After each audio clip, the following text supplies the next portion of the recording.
राजस्थान में नहीं, हिंदुस्तान में कहीं घुसने नहीं दिया जाएगा, ये याद रखने की बात है। और ये देश की जनता इस गांधी परिवार से इतना प्यार करती है कि ये जो जिस तरीके की बकवास और बेहुदी टिप्पणियां और बकवास करते हैं, ये गाली की भाषा की बात करते हैं, इनको राजस्थान में नहीं, हिंदुस्तान में कहीं घुसने नहीं दिया जाएगा, ये याद रखने की बात है। और भाई रविंदर बिट्टू आना राजस्थान, राज्यसभा का मेंबर है ना, तो आके बताना, यहाँ तेरे को बताते हैं कि कौन आतंकवादी है और कौन आतंकवादी नहीं है। जिसका खाया उसी के लिए तू गालियां दे रहा है। इस राहुल गांधी ने तेरे को 3 बार एमपी बनाया और उसके बाद में तू इस तरीके की बात करता है। हमने निर्विरोध यहां से राज्यसभा मेंबर बनाया कि ठीक है, प्रजातंत्र है, बहुमत भारतीय जनता पार्टी का है, जिसको ये बहुमत में उम्मीदवार करते हैं वो उम्मीदवार को हम समर्थन करेंगे। वरना अगर ये बयान तूने पहले दिया होता तो छट्टी का दूध याद दिला देते मिस्टर रणवीर बिट्टू। क्या समझ रखा है? इसलिए मैं नेताओं से देश में घृणा पैदा करना चाहते हैं, हमारे नेता राहुल गांधी के खिलाफ दुष्प्रचार करना चाहते हैं, इसे कांग्रेस जन किसी भी कीमत पर बर्दाश्त नहीं करेगा। जो जिस प्रकार से भारतीय जनता पार्टी के बड़े नेता, उनके मंत्रियों, सांसदों जिस प्रकार की बयानबाजी कर रहे हैं, एक महाराष्ट्र का नेता बोलता है कि राहुल गांधी जी की जीप काट के ला दे, उसे हम 10 लाख रुपए का इनाम देंगे। अरे तू जीप काटने की बात कर रहे हैं, अगर राहुल गांधी से अड़के भी देख ले, तेरे हाथ काट दिए जाएंगे। एक नेता हमारा बोल रहा है राहुल गांधी कांग्रेस पार्टी, रणवीर सिंह जो बिट्टू, जो हमेशा कांग्रेस में रहा, 3 बार कांग्रेस का सांसद रहा, आज राज्यसभा का सांसद बन गया, उल्टे सुल्टे बयान दे रहा है। राजस्थान में घुस के तो देख, हमारे कोटा की धरती में आके देख, घुसने नहीं देंगे तेरे को, यहाँ से नंगा करके हाथ पांव तोड़ के भेजेंगे यहाँ से।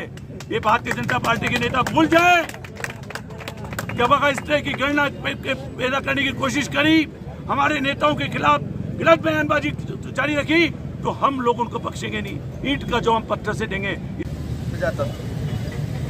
अब भारत सरकार के एक मंत्री कहते हैं कि राहुल गांधी जी आपकी दादी की तरह हत्या कर दी जाएगी, तो प्रधानमंत्री जी आप बताइए, जॉइंट रेस्पॉन्सिबिलिटी का सवाल है।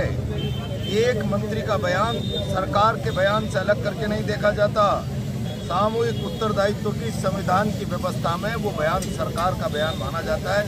क्या आप राहुल गांधी जी की हत्या कराना चाहते हैं? स्पष्टीकरण दे देश के सामने, और अगर आप स्पष्टीकरण नहीं देते तो पूरा देश मानेगा कि आपके मंत्री का बयान पूरी भारत सरकार का बयान है।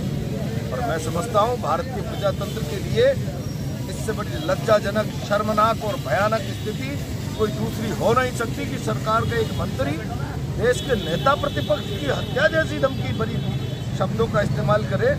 मैंने मेरे जीवन में, मैं भारतीय जनता पार्टी का हिस्सा भी रहा हूँ, आज कांग्रेस में हूँ, मैंने ऐसी शब्दों की दरिद्रता और अमर्यादित भाषा इस लेवल पे राजनीति में आज तक नहीं देखी। और इसीलिए जो कुछ भी ये देश में चल रहा है, इसको राजनीतिक घटनाक्रम मत करार दीजिए। भारत के प्रधानमंत्री जी संवेदनशील मुद्दा है।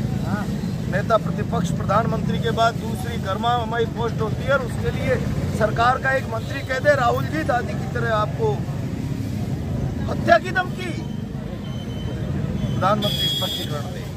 यहीं पर सारा देश सवाल कर रहा है, आशंकित है पूरा मुल्क, क्योंकि संविधान की व्यवस्था है, मंत्री का बयान सरकार का बयान माना जाता है।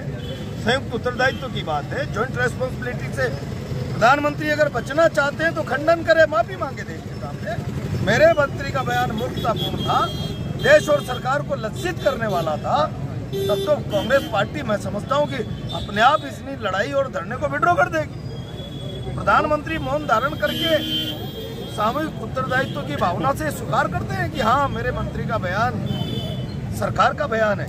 मैं समझता हूं उनकी चुप्पी अपने आप कह रही है, ये भारत के प्रजातंत्र के लिए शुभ संकेत नहीं है। मेरी चिंता है।